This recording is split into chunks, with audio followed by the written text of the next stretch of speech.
un trer braz eo, un devez istorel eo, peogwir kaout lezen var ar Yezou ranvro votet gant un niver ken braz, daou c'hanseiz da ugen a du evit c'hwezeg a triugen a enep nemet ken, a zo un trer na oam ket o c'hortoz. Dre me ou bet chinchet an drosperet, ive ou bet essor lakad da zigemer un lezen e gise,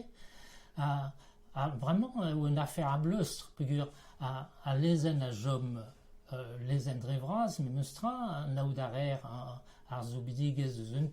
deus un tual e c'hello bea digoror an ol skolioù de c'hellen deus ar brezonek, met an draz evo ket gret deus un devez e gile. Peogwir e ranker kaout skolerien stumet a c'hoaz neus ket a war. Setu an draze ar c'houlenn bremañ kaout ur wir politik erez, evit lakad e pleustr ar pezh zo bet votet, en un doare a jom teorik el c'hoaz, met kalz a labour a zo d'ober bremañ,